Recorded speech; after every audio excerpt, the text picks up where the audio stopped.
সরকারি গাছ কাটার অভিযোগ উঠেছে ঠাকুরগাঁও জেলার বরগাঁও ইউনিয়নের সাখাওয়াত হোসেন ও তার স্ত্রীর বিরুদ্ধে। অভিযোগ সূত্রে জানা গেছে, আজকে ভোরে ইউনিয়নের গ্রামীণ রাস্তার পাশে লাগানো প্রায় 15টি সরকারি গাছ অবৈধভাবে কেটে বিক্রি করেন তারা।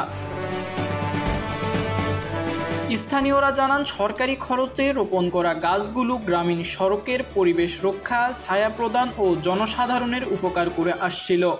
কিন্তু হঠাৎ করেই গাছগুলো কেটে ফেলায় সাধারণ মানুষের মাঝে ব্যাপক ক্ষোভের সৃষ্টি হয়েছে।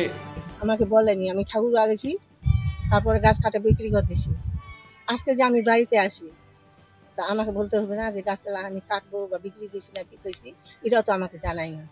আমি মোবাইলের মাধ্যমে জানি না, আমি এখানে আসলাম কেন গাছগুলা বিক্রি, আমাকে বলতে হবে না? আমি তো গাছ দিয়ান বলা তো লোক নাই, ও কে বলবে? ওর জ্ঞান নাই। এইটা কিছু অ্যাকশন নিতে হবে, ও যুক্তিমতো কাজ করে যাক, আমি কিছু কথা বলবো না। দেখতেছি যে আস্তার সরকারি গাছ 15টি কাটা হয়েছে, আর যিনি কাটছে ইনি পার্শ্ববর্তী আমাদের এলাকার চাচাই হবে। আর ওনার এখন ক্ষমতার দাপটে কাটছে না কোনো বিষয় নিয়ে কাটছে এটা আমি বলতে পারি না, তবে কাটছে উনি 15টা গাছ টোটালি, এটা রাস্তার গাছ।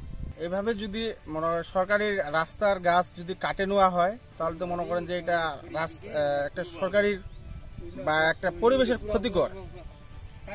তো এভাবে আসলে রাস্তার গাছ কাটাটা উচিত না।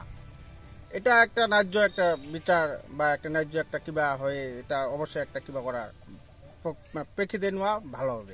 সবচেয়ে চাঞ্চল্যকর ব্যাপার হলো, অভিযুক্ত সাখাওয়াত হোসেন বরগাঁও ইউনিয়ন যুবলীগের একজন সক্রিয় সদস্য ছিলেন। ফলে অনেকের মাঝেই প্রশ্ন উঠেছে, এই কাজের পেছনে রাজনৈতিক পরিচয়কে ঢাল হিসেবে ব্যবহার করা হয়েছে কিনা। এ বিষয়ে স্থানীয় প্রশাসনের পক্ষ থেকে আনুষ্ঠানিক কোনো বক্তব্য পাওয়া যায়নি।